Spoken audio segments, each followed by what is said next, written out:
Descubrí que en realidad era un mago vinculado a entidades oscuras. Todas las noches, sin excepción, se sumergía en rituales macabros. Tenía los ojos completamente negros y había algo inquietantemente familiar en él. Incluso me recordaba a Antonovay, ¿sabes? Siempre bromeo sobre eso. Pero el hecho es que no se detuvo, noche tras noche, lo vi reunir fuerzas que no debían ser invocadas. Hasta que empezó a convencerme de participar. Él sabía que yo tenía potencial, que algo en mí respondía a eso. Luego me arrastró a un ritual específico, donde invocamos una entidad. Tienes que llamar a un hombre, dijo, como si fuera la cosa más natural del mundo. En el instante en que lo hice, sentí un fuego líquido ardiendo en mis venas. No era imaginación, algo dentro de mí se había despertado. Algo ha cambiado. Y cuando dibujó el símbolo del hada oscura en mi palma, fue como si todo encajara en su lugar. Como si siempre hubiera sido mi lugar. Los demonios menores son los peores. Son los más crueles, los más sádicos. Los vi arrebatar gente de las calles, clavarlas a las paredes como en la época medieval, desollarlas vivas y devorarlas. Otros, gigantes de 15 metros, arrastraban a las víctimas a cintas transportadoras industriales, las atrapaban y las arrojaban a los hornos. Era el infierno en su forma más brutal, bienvenidos al más allá, como si estuvieran ofreciendo una gira. Soy Julie y hoy hablo con Chris, un hombre que ha estado al borde del abismo, sirviendo al mismísimo Satanás e incluso desafiando a un demonio a cambio de fama y fortuna. No querrás perderte esta escalofriante historia. Chris, bienvenido. Gracias por estar aquí. ¿Puedes contarnos qué pasó? Por supuesto. Fui drogadicto durante una década. Empecé con 14 años, como todo el mundo, un porro aquí, una pastilla allá, y de repente la vida se convirtió en una pesadilla. Siempre fui rebelde, faltaba a clases, vivía al margen. Recuerdo una vez que mi madre me dejó en la escuela, entré por la puerta principal y salí por la de atrás. Ya llegaba tarde. Fui a casa de un amigo, fumé marihuana y cuando sonó el timbre volví a coger el autobús como si nada. Pero mi madre acabó recibiendo la llamada de la escuela. No ayudó. Mis padres, exhaustos, me enviaron a la escuela militar. ¿Y sabes qué pasó? Me destaqué. Yo era uno de los mejores cadetes de la clase. Cuando hay disciplina, funcionó. Pero luego volví a casa, me encontré con mis viejos amigos y la bebida entró en juego. Un año y medio después, mi novia ya no soportaba a mis amigos, sabía que yo estaba volviendo a las drogas. Pero la llamé controladora y terminé. Hoy veo que ella era la sensata. Después de eso, las cosas solo empeoraron. Fui a cuidar a mi abuela y mientras estaba allí, noté sus medicinas intactas en la mesita de noche. Un día, la curiosidad se apoderó de mí.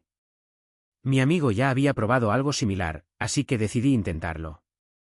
Tomé una pastilla. Luego otro. Y otro más. Cuando me di cuenta ya me había tragado toda la botella. ¿Y lo peor? Ya era físicamente adicto. Fui tras mi mejor amigo, desesperado, pidiendo ayuda. No sabía dónde conseguirla, pero tenía una alternativa, heroína. A partir de ese momento mi vida se volvió un caos. Conocí a una chica, también adicta, y juntos nos sumergimos en el fondo. Los amigos desaparecieron, las clínicas de rehabilitación se volvieron rutinarias y la ciudad parecía haber sido envenenada por un cartel. Todos quedaron enganchados.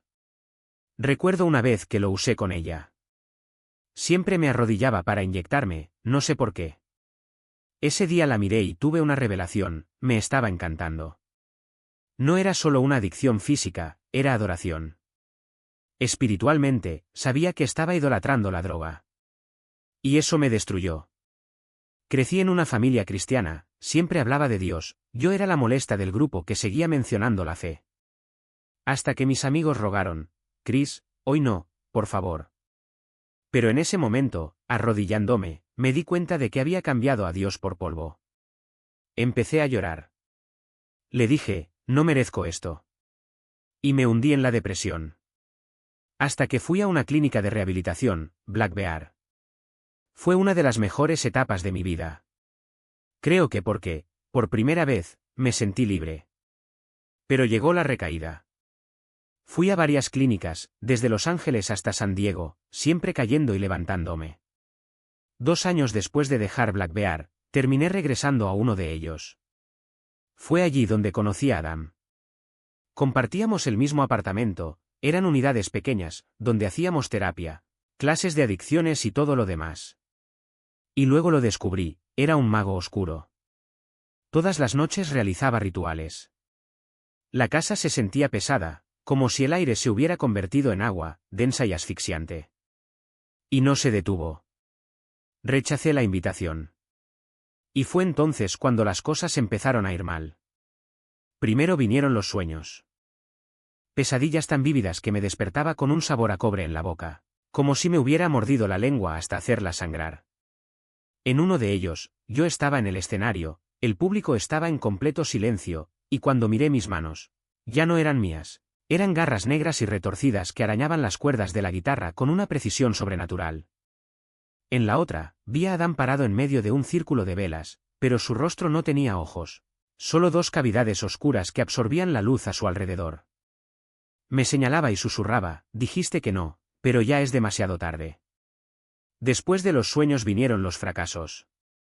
Pequeñas al principio, una cuerda de guitarra rota en medio de una grabación, un productor que canceló una reunión en el último minuto, una canción que sabía que era buena pero de repente sonó hueca, como si algo le hubiera robado el alma.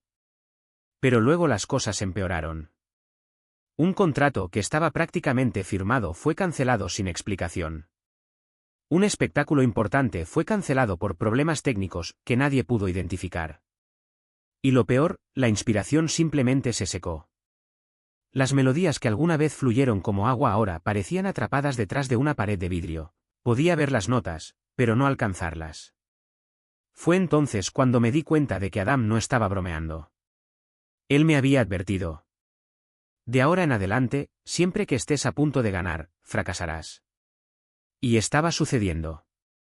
No fue una coincidencia. Fue una maldición. Pero lo que más me asustó no fueron los fracasos. Fue la sensación de que algo dentro de mí todavía estaba respondiendo a eso. A veces, en medio de la noche, me despertaba con una necesidad incontrolable de coger la guitarra y tocar hasta que me sangraban los dedos. Otras veces sentía una presencia detrás de mí, como si alguien estuviera respirando en mi nuca, y cuando me giraba, no había nada. Pero el símbolo, ese maldito símbolo de Lucifer, todavía ardía en mi piel, incluso cuando no lo dibujé. Era como si me lo hubieran grabado, una marca que no podía borrar. Intenté volver. Regresé a la iglesia, oré, leí la Biblia, busqué ayuda. Pero algo dentro de mí se resistió. Era como si una parte de mí todavía estuviera atrapada en esa noche, en ese ritual, en esa promesa de poder. Y lo peor es que por mucho que peleé, había momentos en los que quería eso. Quería que la música fluyera sin esfuerzo, quería un éxito instantáneo. Quería sentir esa energía eléctrica corriendo por mis venas nuevamente. Fue una batalla diaria, entre lo que sabía que era correcto y lo que quería. Hasta que un día, en medio de otra crisis más, tuve un sueño diferente. No fue una pesadilla. Era una voz muy clara que decía, no tienes que cargar con esto solo.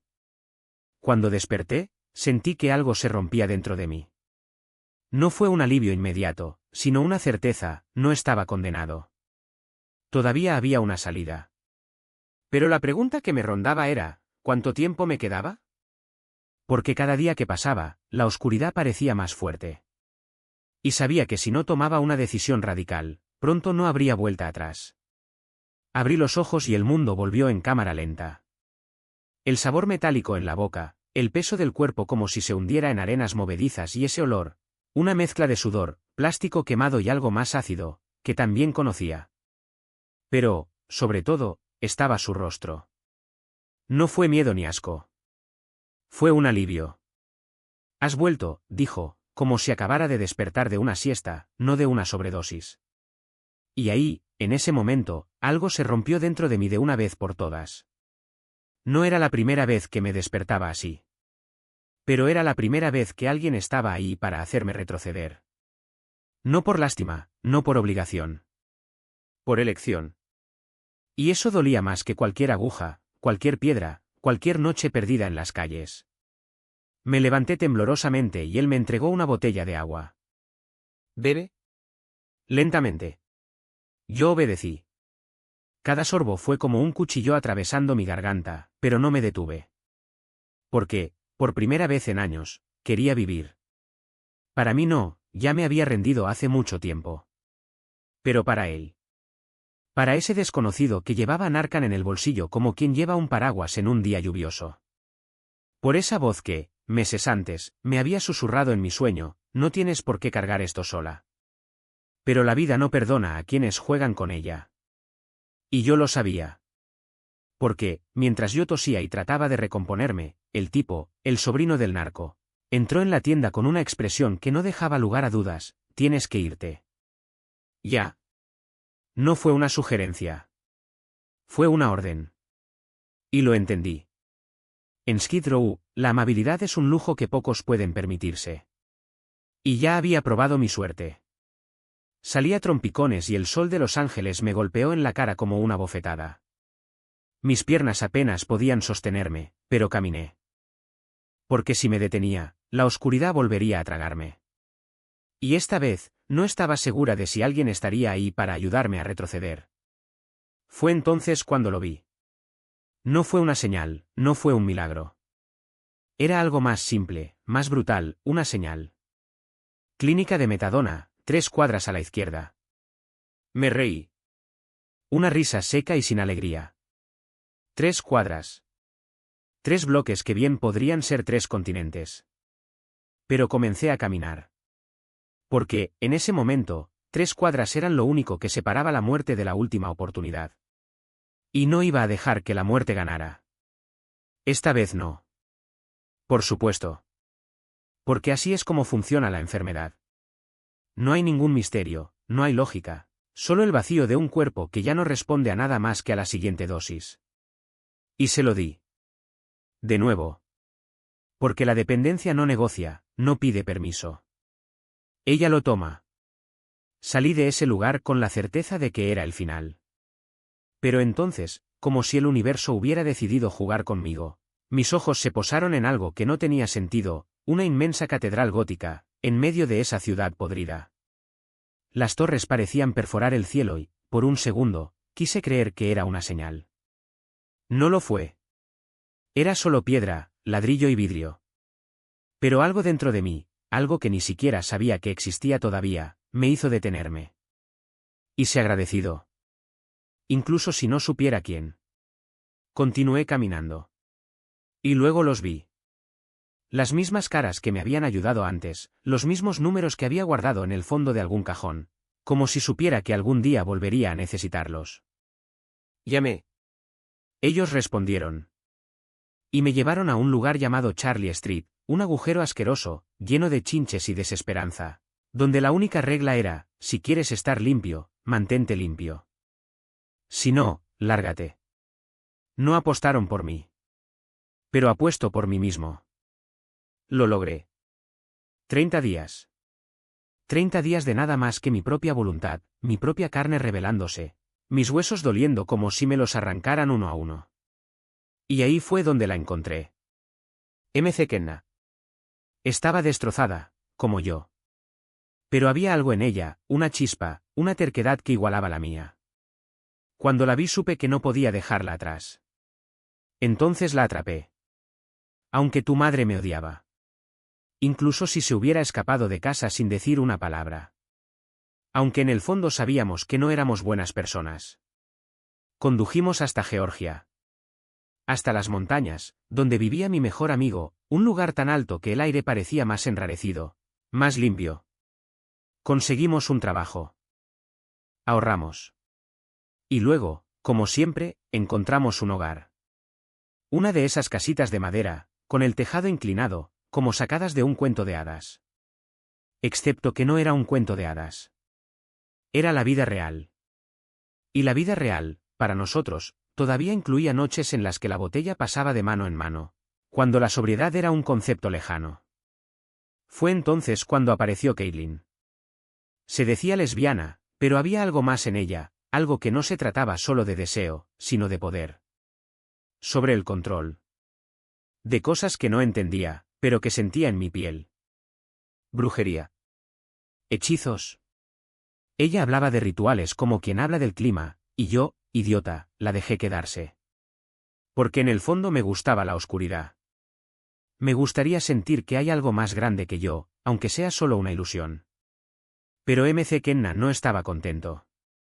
Ella vio lo que yo no quería ver. Y un día me dijo, ya es suficiente. Tenemos que parar. Estuve de acuerdo. Porque, por primera vez en años, quería creer que había una salida. La convencí de ir a una clínica. Ella fue. Pero antes de que pudiera volver a levantarme, ya me había vuelto a caer. No recuerdo haber tomado la dosis. No recuerdo sentir mi cuerpo apagarse. Solo recuerdo haberme despertado en el suelo, con MC Kenna gritando mi nombre, mi cara rozando la alfombra sucia y mis labios azules. Ella no sabía cómo hacer RCP.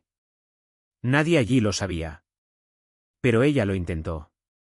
Ella me abrazó, me sacudió, gritó hasta perder la voz. Y entonces, entre la desesperación y la incredulidad, hizo algo que nunca antes había hecho, pidió ayuda. No a Dios, ella no creía en él. Pero a algo. Si hay algo más grande que yo, por favor guárdalo. Y me desperté. No fue gradual. No fue un suspiro, sino un gemido. Fue como si alguien hubiera accionado un interruptor.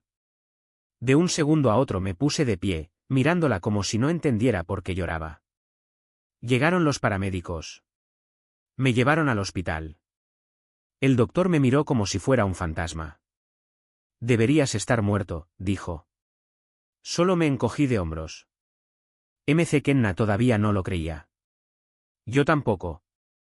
Pero algo había cambiado. Porque, por primera vez, la muerte me había mirado a los ojos, y parpadeado. Y luego vino la recaída. Porque así es como funciona. Crees que has ganado, pero la enfermedad siempre está ahí, esperando. Caitlin nos traicionó. Llevó a MC Kenna a comprar drogas en lugar de llevarla a una reunión. ¿Y yo? Estaba demasiado débil para detenerla. Las montañas de Georgia esconden más que árboles. Ocultan cosas que no deberían existir. Brujas. Cultos. Gente que cree en los sacrificios y la sangre. Y fue uno de esos lugares a los que nos llevó Caitlin. Porque, al final, la oscuridad siempre encuentra a quienes están dispuestos a acogerla. Sentí el peso del aire cambiar. Cada rincón de ese lugar contenía algo que no pertenecía a este mundo. La casa, que alguna vez fue solo un refugio de paredes frágiles, ahora parecía respirar, como si algo estuviera acechando, esperando el momento adecuado para revelarse. Jessica no era solo una chica perdida. Ella era un faro para la oscuridad, atrayendo a todo lo que se arrastraba en las sombras. ¿Y Kim? Una sombra andante, siempre con esa sonrisa que no llegaba a sus ojos. Cuando aparecieron, trajeron más que drogas, trajeron invitaciones. Invitaciones a algo más grande, algo que prometía poder pero exigía sangre. Esa noche, a Zach se le ocurrió su extraña advertencia sobre los escaneos telefónicos, no fue una coincidencia. Él lo sabía. Todos lo sabían. Y cuando mi madre envió ese mensaje, un demonio me lo hizo, me reí. Hasta que veas la foto. La marca en su piel no era de un cuchillo ni de un accidente. Era como si algo le hubiera arrancado la carne, dejando solo una herida que no sanaba. Y luego vino la advertencia, 6 o 7 demonios están atacando a Christopher. No quería creerlo. ¿Pero cómo podría ignorar lo que vieron mis ojos? Josh, tumbado en el sofá, de repente se incorporó como un títere, con los ojos en blanco fijos en el televisor apagado. La voz que salió de él no era la suya. Era algo viejo, algo que odiaba. Y cuando traté de orar, simplemente lo intenté, él me atacó. No con palabras, sino con una fuerza que no era humana. No vuelvas a rezar por mí, gruñó, y lo supe, eso no era una locura. Fue la guerra. Aquel paquete de cigarrillos dejado en el patio trasero no quedó en el olvido. Fue una trampa. Sabían que estábamos tratando de alejarnos de eso. Sabían que cada dosis nos alejaba de Dios y nos acercaba a ellos. Y cuando encontré las pastillas escondidas entre los cigarrillos, lo entendí, el mal no anda por ahí. ¿El caza? Pero si hay algo tan cruel, tan calculador, entonces debe haber algo mayor. Algo puro. Fue en ese momento, con las manos temblando y el corazón latiendo como un tambor de guerra, que lo sentí. No era fe todavía. Fue una necesidad. Una certeza de que, si el infierno era real, el cielo también debía serlo. Y luego vino el óleo santo. La oración. La limpieza de la casa no era solo polvo, sino algo que se pegaba a las paredes, algo que susurraba cuando nadie miraba. Y cuando encendíamos las velas, cuando recitamos las palabras que no entendíamos del todo, el aire se sentía más ligero. Como si algo hubiera sido expulsado. Pero la batalla estaba lejos de terminar. Porque el mal no se rinde fácilmente. Él regresa. Siempre vuelve. ¿Y nosotros? Estábamos en medio del fuego y nos dimos cuenta de que la única salida era arriba. Fuimos arrojados de nuevo al camino, sin rumbo, sin dinero, pero con una certeza que ardía más fuerte que cualquier desesperación: Dios no nos abandonaría. Después de todo, no. El tratamiento se había derrumbado, pero la fe no, y fue allí, en medio del caos, donde comprendimos una verdad simple y brutal: el enemigo no lucha de frente. Ataca desde las lagunas, desde las dudas, desde el cansancio. Y estábamos agotados. Pero exhausto no es lo mismo que derrotado. Entonces vino el milagro. No como esperábamos, nunca es como esperábamos. Un amigo de un amigo, alguien a quien apenas conocíamos, nos ofreció una habitación. No era gran cosa, un colchón en el suelo, paredes finas, el ruido de la calle entrando por las rendijas. Pero era un techo. Y en ese techo, por primera vez en meses, podíamos respirar. Pero al diablo no le gusta respirar. Le gusta asfixiarse. Una noche me desperté con el sonido de algo rascando la puerta. No fue el viento. No era un animal. Era el tipo de ruido que te pone la piel de gallina incluso antes de que entiendas por qué. Y entonces lo vi, el pomo de la puerta girando. Despacio. Como si alguien estuviera al otro lado, probando. Espera. Macana se despertó entonces. ¿Escuchaste?, ella susurró. No necesitaba responder. Ambos lo sabíamos. Nos quedamos allí, inmóviles, mientras el silencio se estiraba como un hilo a punto de romperse. Y entonces, de la nada, una voz, no de fuera, sino de mi interior, dijo: levántate. Ahora. No fue miedo. Fue orden. Fui hacia la puerta, mi corazón latía tan fuerte que parecía que iba a salirse de mi boca. Y cuando la abrí no había nadie. Pero en el suelo, justo en el umbral, había una pequeña bolsa de plástico. En el interior, un polvo blanco. Y al lado, una nota garabateada apresuradamente: olvidaste esto. No era mío. Nunca lo había sido. Macana me miró con los ojos muy abiertos. Ellos saben dónde estamos, dijo. Lo sabía. Sabía que no se trataba solo de drogas. Se trataba de control. Sobre rompernos antes de que nosotros los rompiéramos. Pero luego vino lo que no esperaban: ya estábamos arruinados. Y la gente quebrantada, cuando se levanta, no vuelve a caer. Se vuelven más fuertes. Entonces hicimos lo que haría cualquier hijo de Dios: tiramos la bolsa al inodoro y tiramos la cadena. Luego nos arrodillamos y oramos. No pedimos protección. Pedimos fuerza. Porque la protección es la que Dios te da cuando aún estás débil. Fuerza es lo que Él te da cuando decides luchar. Y peleamos. Al día siguiente empacamos nuestras cosas, lo que quedaba de ellas, y nos fuimos. No teníamos a dónde ir. No teníamos dinero. Pero teníamos una cosa que ellos nunca entenderían: la certeza de que, pasara lo que pasara, estábamos en el lado correcto. Y el lado derecho siempre gana. Incluso cuando sientes que estás perdiendo. Fuimos al desierto, sí. Y fuimos a la casa de su madre, pero eso no funcionó. No es casualidad, ella nunca me soportó y, en ese momento, solo quería venganza. Diana, si estás escuchando, lo siento, te amo, pero es la verdad. Ella me hizo pasar por un infierno.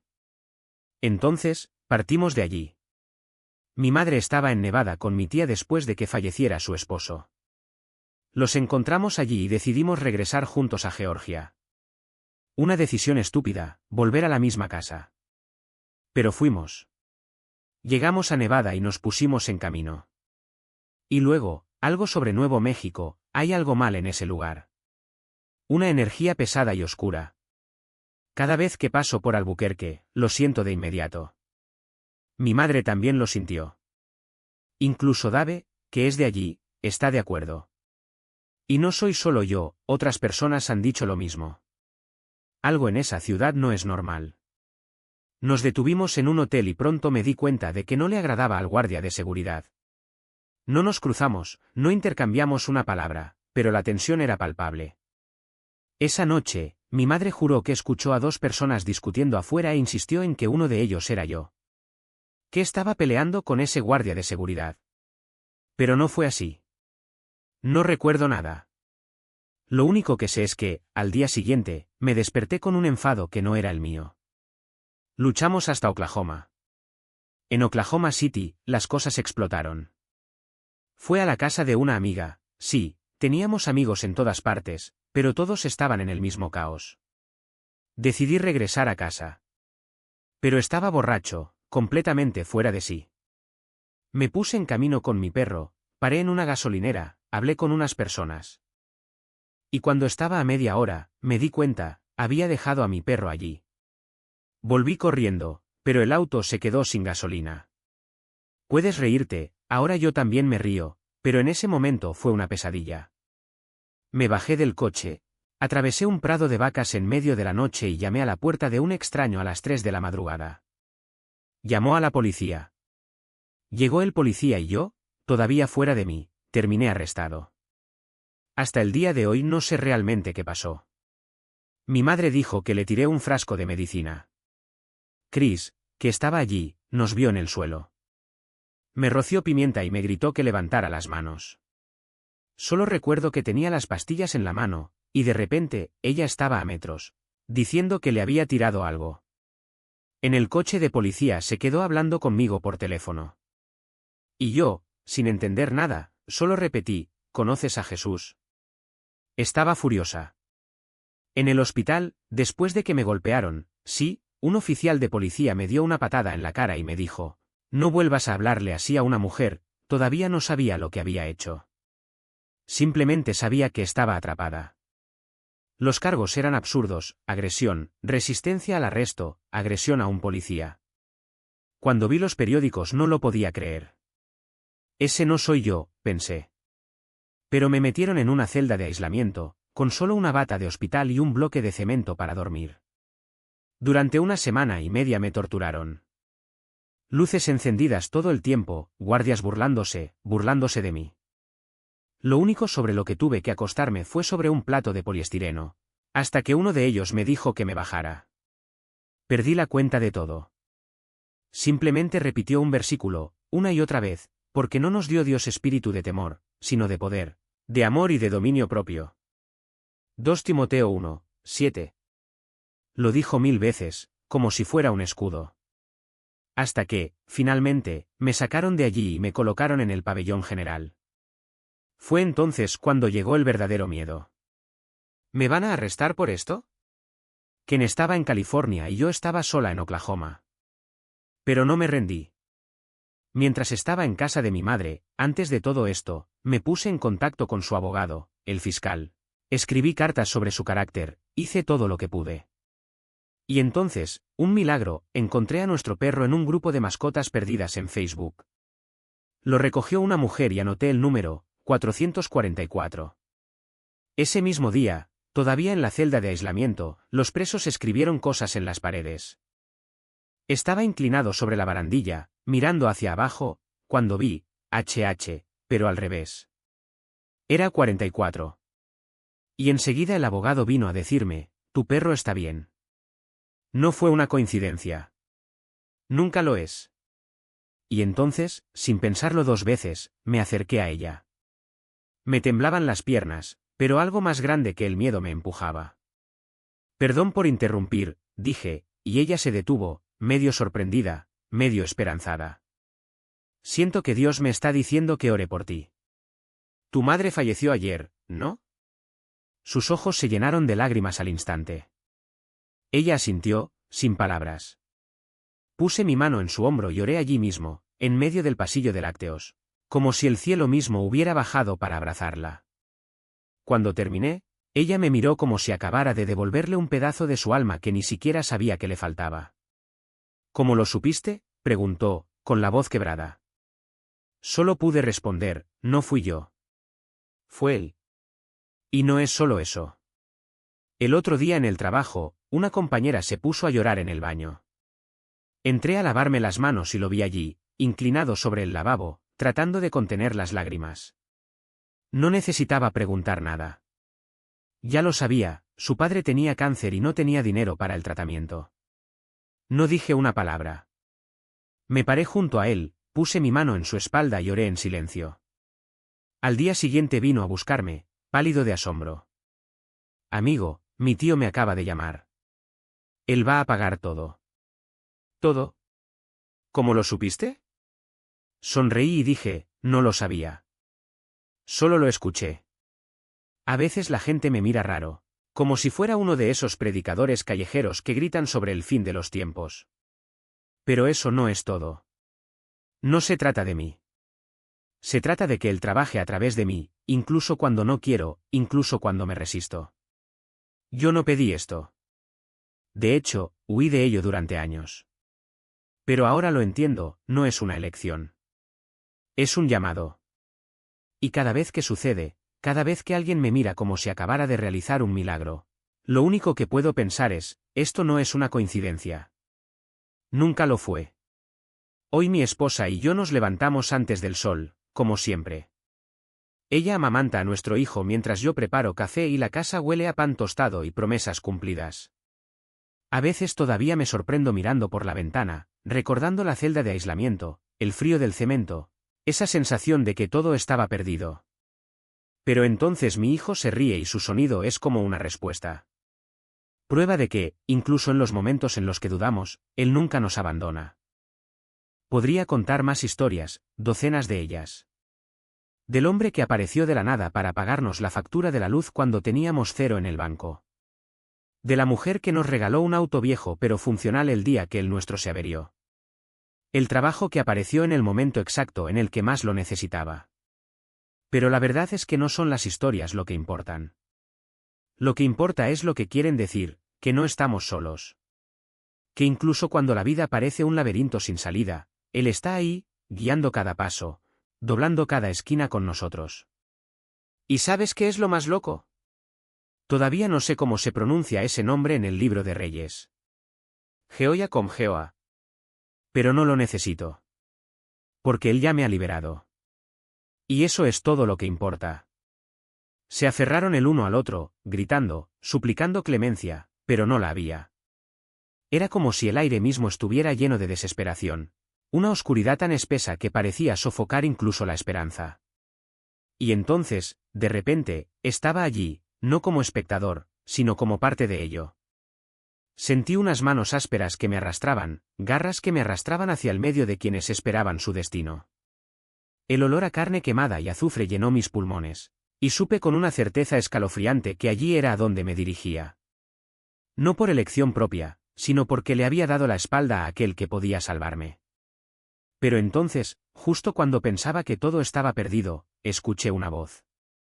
No fue un grito, no fue un susurro, fue una presencia. Fuerte, firme, inconfundible. No perteneces aquí. Y en un instante todo cambió. Las cadenas que me ataban se rompieron. Los demonios retrocedieron como golpeados por un fuego invisible y yo estaba de regreso, respirando, sudando, pero libre. Libre porque Él me alcanzó. Libres porque, incluso en medio del infierno, su gracia es mayor.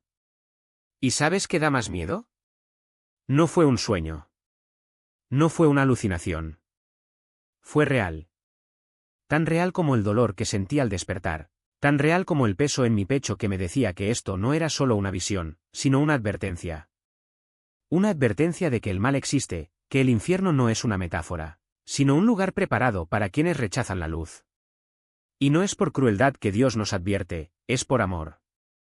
Porque Él no quiere que nadie pase por eso. Él no quiere que tú, que estás escuchando esto ahora, un día mires atrás y te des cuenta de que tuviste la oportunidad de elegir la vida, pero tomaste el camino más fácil. Puedes reírte. Se puede decir que es una exageración, que es una locura, que son solo coincidencias. Pero yo les pregunto, ¿y si no lo es? ¿Qué pasa si, en el fondo, ya sabes que hay algo más grande que este mundo? Algo que te llama, que te molesta, que te hace cuestionar. No ignores esto. No le des la espalda. Porque la eternidad no es un juego. No es una teoría. Es una realidad y está más cerca de lo que piensas. No estoy aquí para asustarte. Estoy aquí para decirles que hay una salida. Que hay un amor que puede rescatarte, incluso cuando creas que no lo mereces. Que hay un Dios que está dispuesto a sacarte de la oscuridad, sin importar cuán profundo hayas caído. Él no espera que seas perfecto. Solo espera que digas sí.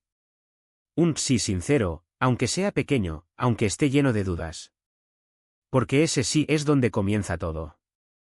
Por eso hoy, ahora mismo, en este mismo momento, te desafío, cierra los ojos y pregunta. No para mí. No por nada del mundo. Pregúntale. Si eres real, muéstramelo. Y te prometo que él responderá. Puede ser a través de una paz inexplicable, una puerta que se abre, un sueño, un encuentro, una palabra que llega en el momento adecuado. Pero él responderá. Porque él no es un Dios lejano. Él es el Dios que desciende al infierno a buscarte. El Dios que toma tu mano cuando estás cayendo. El Dios que te ama más de lo que jamás podrás comprender. Y cuando suceda, cuando realmente sienta que no estás solo, no lo ignore. No lo dejes para más tarde. Porque es posible que el después nunca llegue. La vida es frágil. El mundo es impredecible. Pero su promesa es eterna. Yo vine para que tengan vida, y la tengan en abundancia. No una vida de ilusiones, de placeres vacíos, de búsquedas interminables. Pero una vida real. Una vida con propósito. Una vida en la que finalmente sabes quién eres, porque conoces a aquel que te creó. Entonces, ¿qué elegirás? ¿El camino que lleva a la destrucción o el camino que lleva a la vida?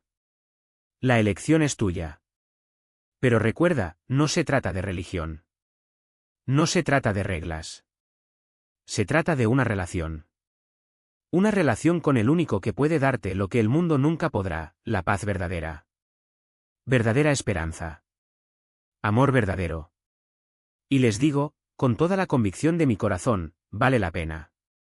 Vale la pena cada duda, cada lucha, cada momento de incertidumbre. Porque al final, cuando estés ante él, no importará lo que el mundo piense de ti. Solo importará lo que él piense. Y él ya está diciendo, tú eres mío. Y nunca te abandonaré. Y luego sigo corriendo, y de repente me encuentro con otro de esos lugares de espera. Pero aquí algo cambia. La gente empieza a darse cuenta. Ya no es esa indiferencia, ese vacío de quien no tiene idea de lo que viene. Se miran, susurran, sus rostros se contraen de duda, de miedo. ¿Lo que está sucediendo?, preguntan, como si el suelo bajo sus pies hubiera comenzado a temblar. Pero todavía no es suficiente. Todavía no es el despertar que necesitan.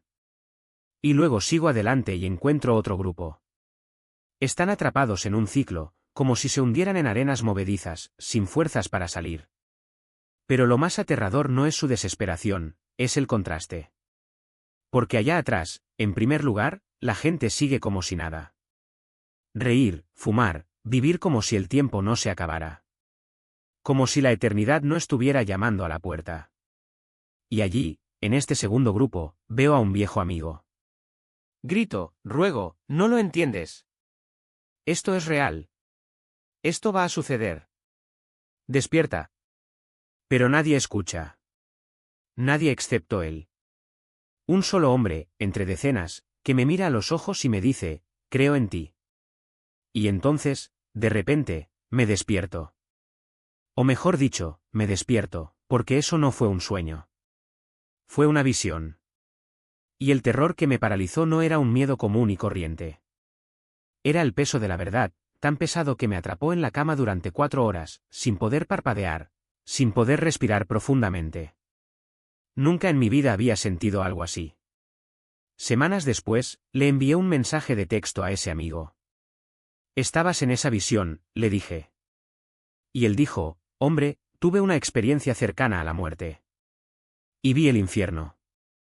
No necesitaba nada más. Era la confirmación que necesitaba. Ese hombre, el único que me había escuchado, había quedado marcado por la misma verdad que yo. Y ahora, aquí estamos, contándoles esto. Porque esta no es una historia para asustar. Es una advertencia. Un grito de amor. Porque el infierno es real, pero también lo es la salvación. Y si estás escuchando esto ahora mismo, si tu corazón late más rápido, si algo dentro de ti dice, esto es para mí, entonces no lo ignores. No esperes ni un segundo más. Tal vez te sientas como yo, atrapado, sin salida, como si tu vida fuera un callejón sin fin. Quizás lo has probado todo y nada ha funcionado. Tal vez incluso te hayas rendido contigo mismo. Pero estoy aquí para decirles, Dios no se rindió. Él te está llamando por tu nombre. Él está extendiendo la mano, aunque todavía no puedas verlo. Y si tu nombre es John, sí, siento que hay un John escuchando esto ahora mismo, quiero que sepas, no estás condenado. No eres tu pasado. Tú no eres tu dependencia. No eres tu elección equivocada. Dios no te mira y ve una causa perdida. Él te mira y ve un hijo al que ama tanto que dio su vida por ti. Él ve potencial. Él ve la redención. Él ve un futuro que ni siquiera puedes imaginar. Sé lo que es sentir que el cambio es imposible. Sé lo que es mirarse al espejo y no reconocer a la persona que está allí. Pero Dios no opera dentro de los límites de lo que es posible. Opera sobre lo imposible. Tomó a un hombre que perseguía a los cristianos, que los mataba, y lo convirtió en el misionero más grande de la historia. Tomó a un pescador temeroso y le hizo una roca de iglesia. Tomó a un drogadicto, uno perdido, desesperado, y me hizo nueva. Y si Él lo hizo por mí, Él puede hacerlo por ti. No importa lo que hayas hecho. No importa qué tan bajo hayas caído. No importa cuánto te haya dicho el mundo que no tienes esperanza. Dios está diciendo, tengo un plan para ti. Y comienza ahora. Por eso hoy, en este mismo momento, te reto, ponte de rodillas. No importa dónde estés. No importa lo que haya a tu alrededor. Simplemente cierra los ojos y habla con Él. Diga, Dios, no sé cómo cambiar. No sé cómo salir de esto. Pero quiero hacerlo. Lo necesito. Por favor, muéstrame tu camino. Y luego, espera. Porque Él responderá. Él se revelará. Y cuando lo haga, comprenderás que todo lo que has pasado, todo lo que has sufrido, todo lo que has perdido, nada fue en vano. Porque al final no se trata de religión. No se trata de reglas. Se trata de una relación. Una relación con aquel que te conoce mejor que tú mismo. Que te ama más de lo que tú jamás podrás amarte a ti mismo. Que te espera, no con el dedo apuntando a juzgar, sino con los brazos abiertos, listos para levantarte. Así que hoy, elige la vida. Elige la libertad. Elige a Jesús. Porque Él ya te ha elegido. Y Él nunca te abandonará.